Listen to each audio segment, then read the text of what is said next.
I think fluoride is a poison.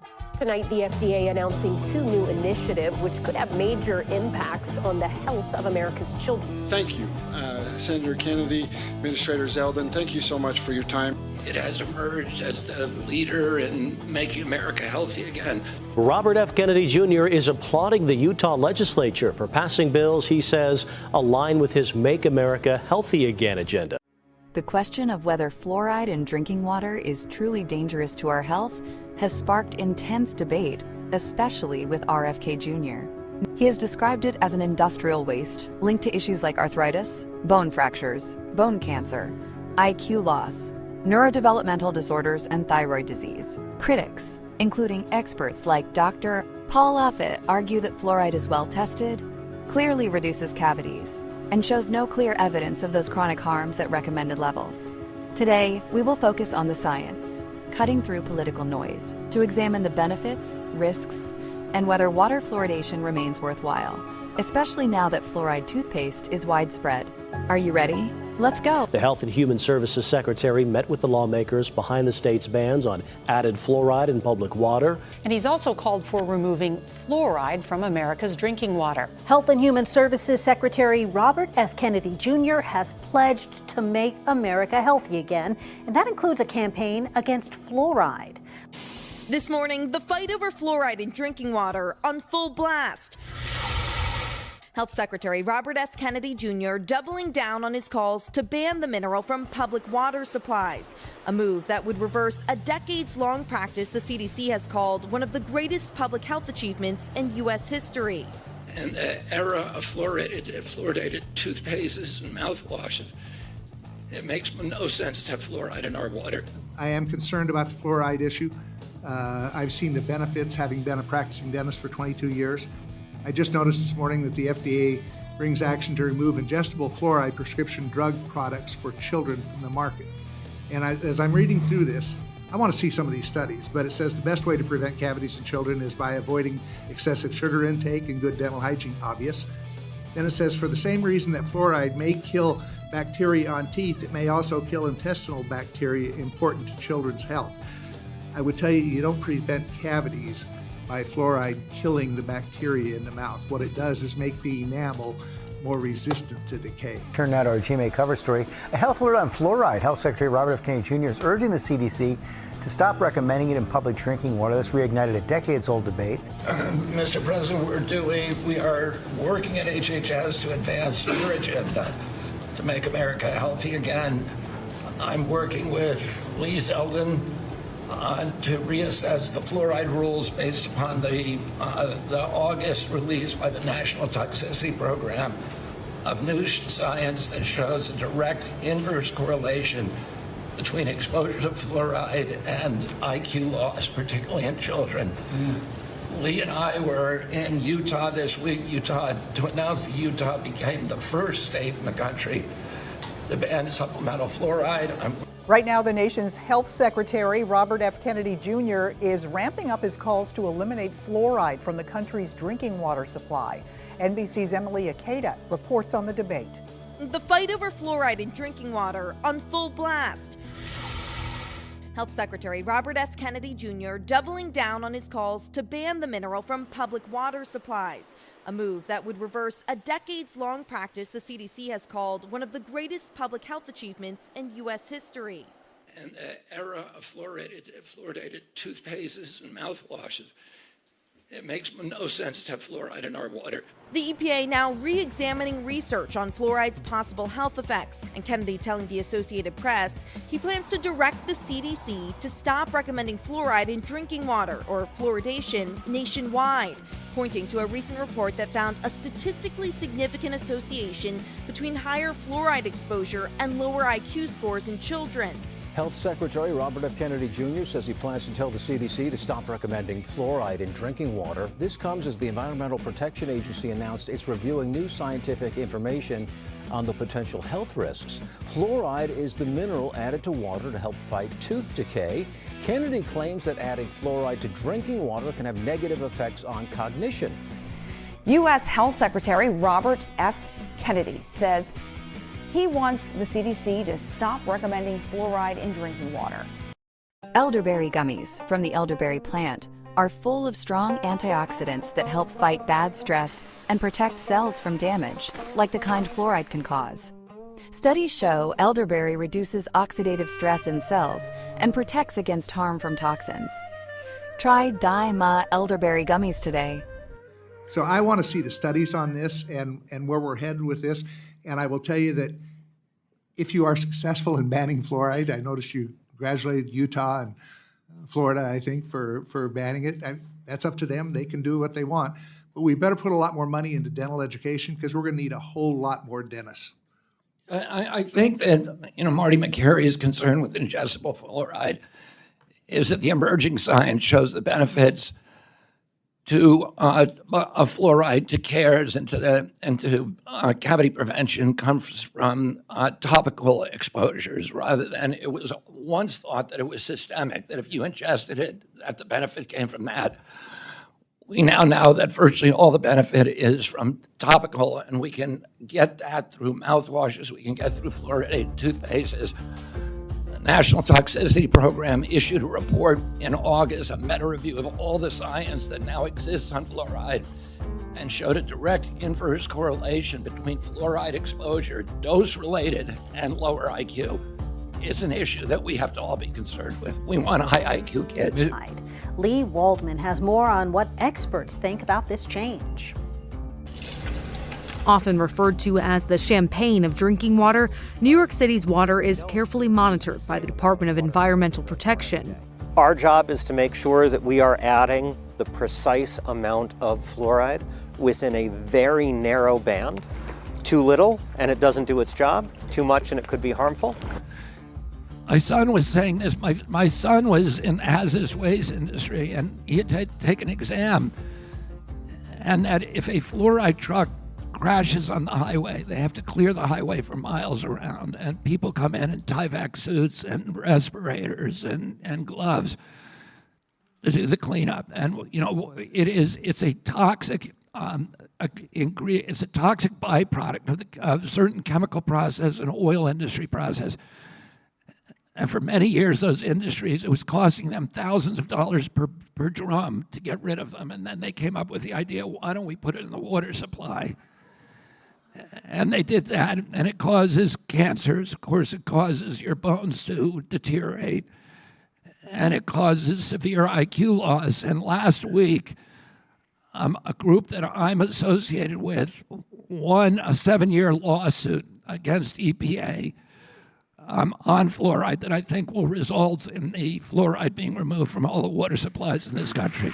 Secretary Robert F. Kennedy Jr. said banning fluoride from public water supplies is a move he supports. Now we know that there is no systemic advantage, zero systemic advantage, and that the only advantage comes from topical application. Kennedy pointed to recent research that found negative health effects from fluoride, including reduced IQ in children. And the EPA's administrator said that agency has also taken note. So what EPA is going to do is go back and look at these studies that have come out since July of 2024, and we're prepared to act based on these science. It makes no sense to have it in our water supply, and I'm very, very proud of this state for being the first state to ban it, and I hope many more will come.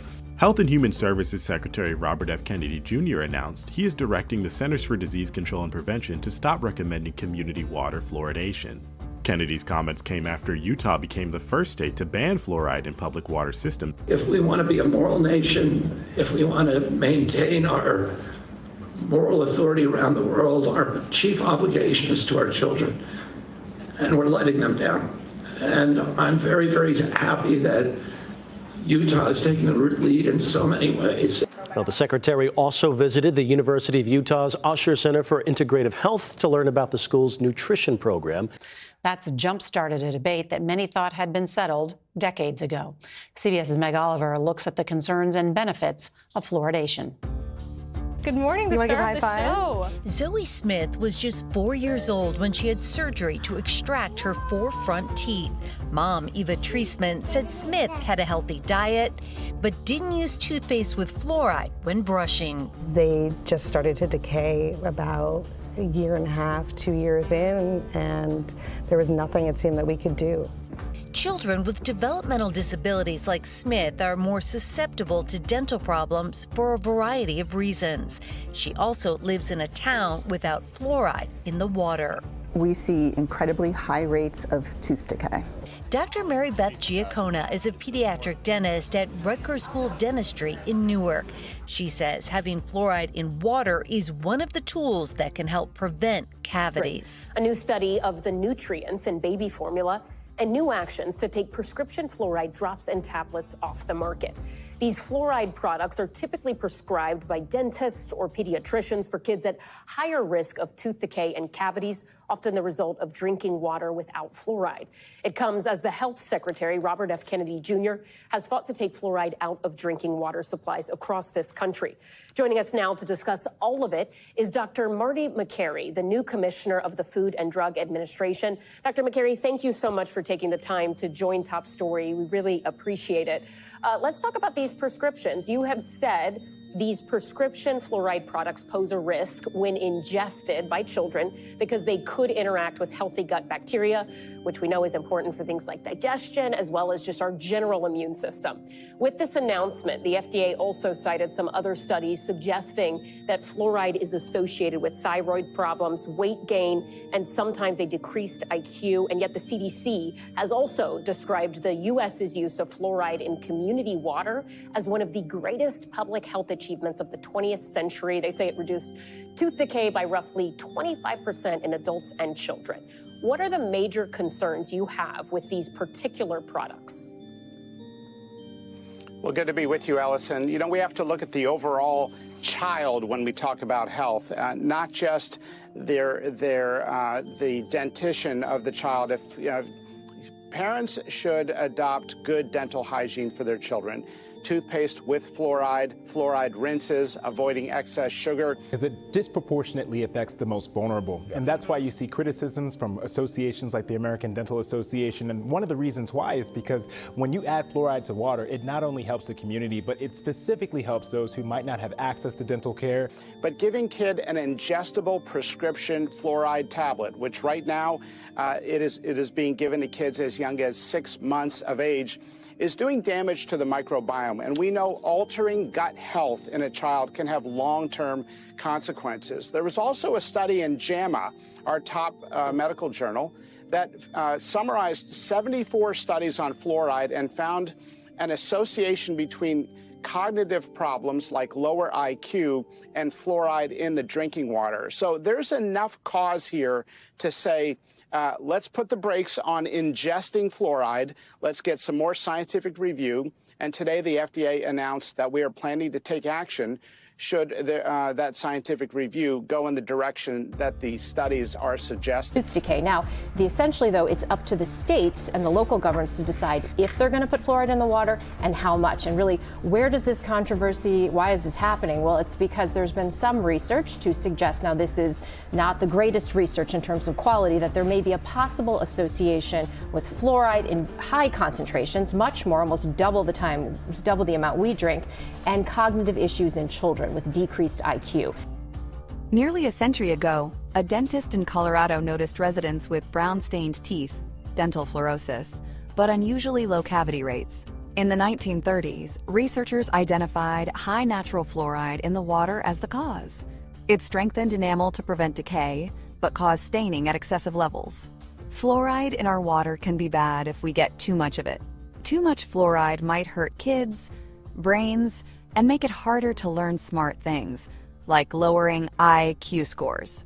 It can also cause white or brown spots on teeth, and in big amounts, it might weaken bones or hurt other body parts. Scientists found this in studies where animals or people had way more fluoride than normal. Black seed oil gummies from a plant called Nigella sativa have a special helper called thymoquinone that fights bad cell stress from toxins.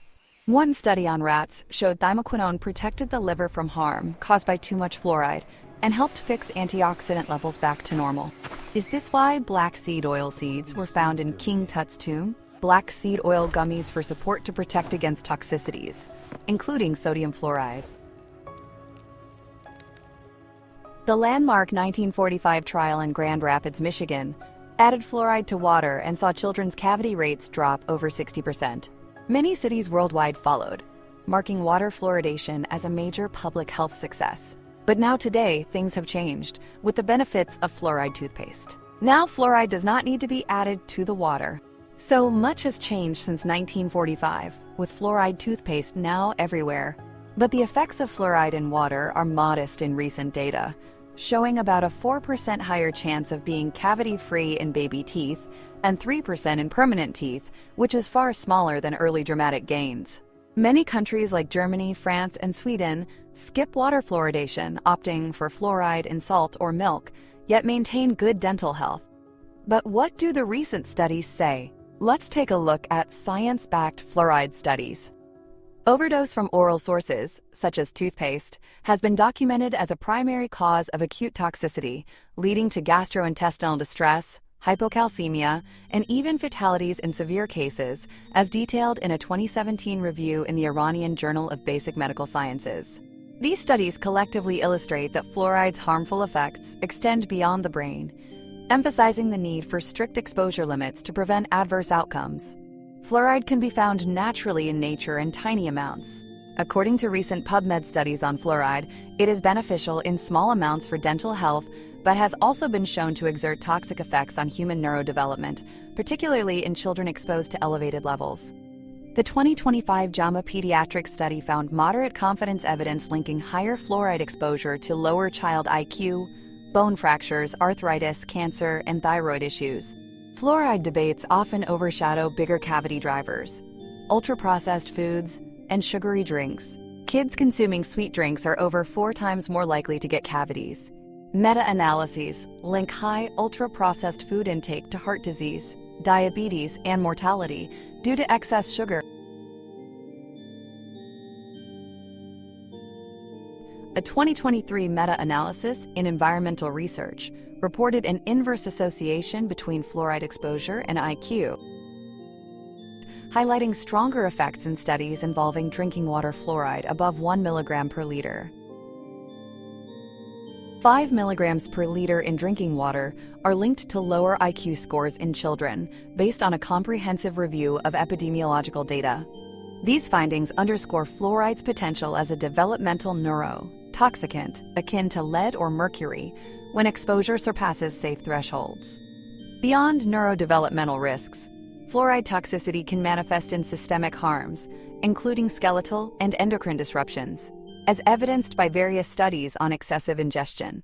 A 2023 review in Toxicology and Applied Pharmacology explored fluoride's impact on the human microbiome, noting that animal models and limited human data suggest acute exposure alters gut and oral microbial communities, potentially leading to broader health issues like endocrine dysfunction.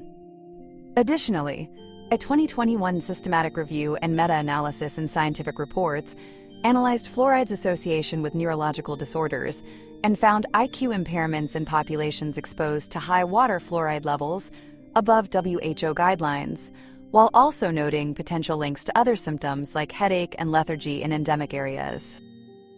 But the original science behind putting fluoride in water showed the benefits. Correct. So originally this was discovered in the early 1900s. A dentist from the East Coast traveled to Colorado and found that a lot of people out there had stains on their teeth. They called it Colorado brown stains, but they also were protected from tooth decay. And so they discovered that it was the fluoride in the water in Colorado that was protecting them. And by the 1940s and 1960s, this became much more universal. And we have seen a 25% reduction in terms of tooth decay by putting fluoride in the water. We may not think of tooth decay as being an issue, but it is in terms of both pain and suffering, cost, a cosmetic issue, quality of life, eating. So it is really something important, and it is a low-cost opportunity to really eliminate health disparities for individuals who may not be able to get to the dentist or have oral hygiene. And as you said, most water systems have far below the levels that CDC is warning could be a dangerous.